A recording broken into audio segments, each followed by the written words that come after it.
As the MLB playoffs are nearing the end and the Toronto Blue Jays prepare for what is going to be the biggest offseason in the past decade for the team, a report has come out revealing some very interesting Blue Jays targets. We're going to go over a few targets that the Jays should go for, as well as some free agents they should avoid ahead of the 2024-2025 offseason. Stay tuned for all that in this episode. But before we get into it, quick reminder to hit the subscribe button. If you enjoy Daily Jays content, this is the place to be. And obviously, the Jays season, like I always mentioned, it was a rough one. It came to a very unfortunate close. The Jays didn't make the playoffs. They, of course, missed it, and all these different things. But one thing that has stayed the same is the Blue Jays need to make some moves this offseason. And their offense has been lackluster. They need to make changes. They need to add to the bullpen. There's so many different things that they need to do. And quite frankly, it's going to start with this, the first couple months of the offseason and the targets that they go for. And a recent article is dropped revealing some do's and don'ts for Ross Atkins and the Toronto Blue Jays. So 6 free agents the Jays should sign, 2 to avoid. The Toronto Blue Jays are looking for a postseason run before Vladimir and Bichette hit the open market. And that's one of the bigger things here that's not talked about.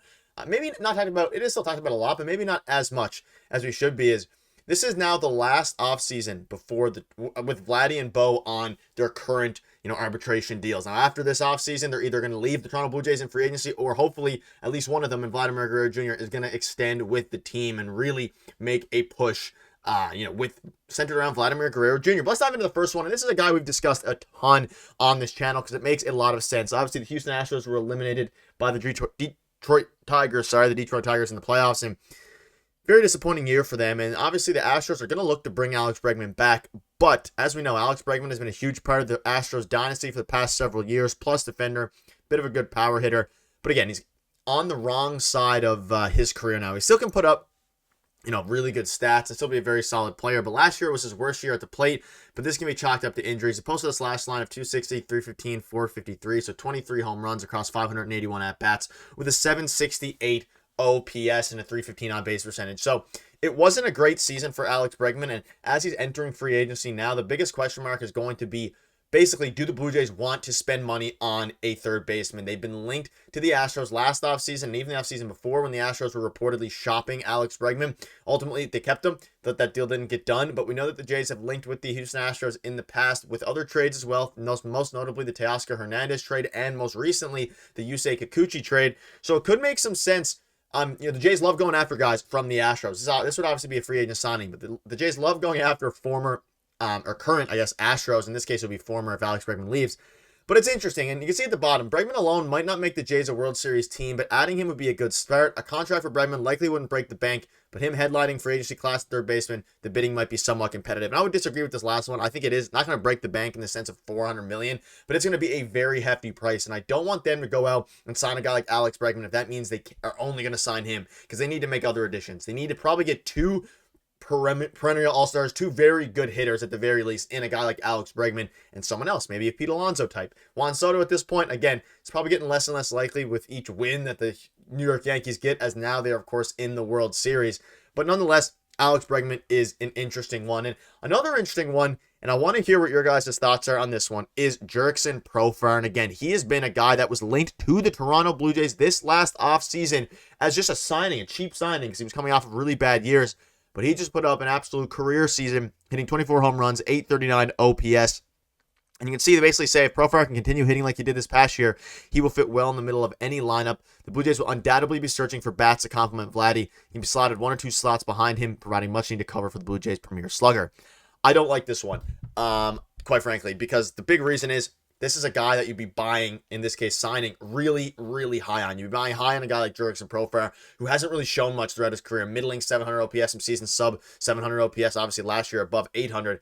It's not a guy I want to see the Blue Jays go after. It reminds me of Cody Bellinger from last year in the sense of had a bunch of bad down years and then came out and had a great year right before his contract year, and then kind of came back down to earth last year with the Chicago Cubs. So this is one I'm going to avoid personally, but I was curious to see. One of the main reasons I brought up and made this video was to see what you guys think about in the comment section surrounding Jurickson Profar. I think he's a very interesting player. I think he probably can sustain something in between, maybe a 770, a 780 OPS. But regarding an 839, I don't think that's something that is super sustainable going forward. So I would avoid him. Now, this is one of the bigger ones, and it's, again, all signs point to, Teoscar Hernandez probably not returning to the Blue Jays, But we saw the Jays be linked to him at the deadline the year before last season in 2023. They obviously had him. He was a part of the team for a very long time after getting traded over from the Houston Astros in the Francisco Liriano deal.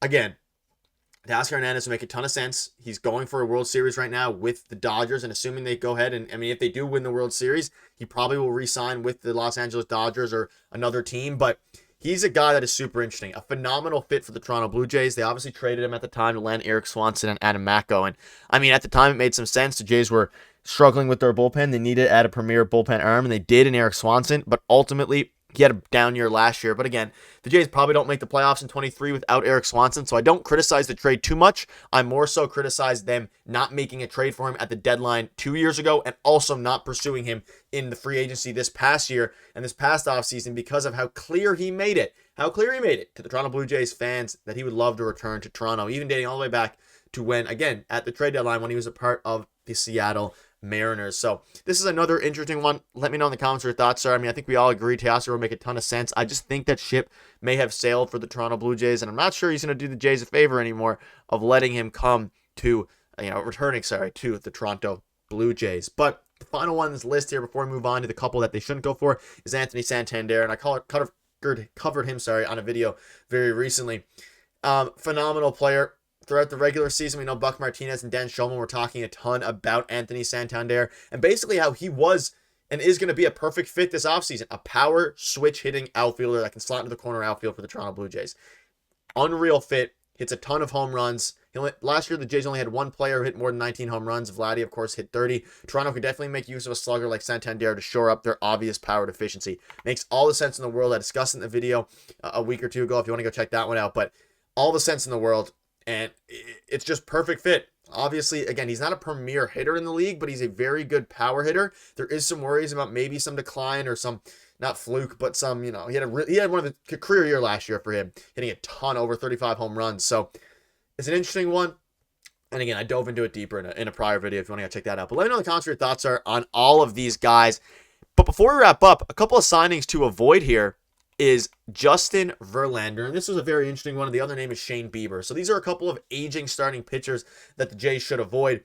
I find this one a little bit interesting. I don't think the Jays are going to go out and try to make a huge splash regarding the starting pitching market this offseason. Maybe in a year after this one, once Bassett and Gausman are gone or heading towards the end of their Blue Jays tenure, it would make more sense. But I still think for now they have a solid rotation and they don't need to spend a ton on a starting pitcher. I would much rather them spend money on a guy like Teoscar Hernandez or an offensive-minded player rather than pitching. We've seen, obviously, defensive pitching wins championships, but you need to have some sort of competent offense, and that's something they failed to do over the past couple of years. So just wanted to throw this in there as a bonus. But let me know in the comments what your thoughts are on all of these moves. Which one would you make if you had to pick?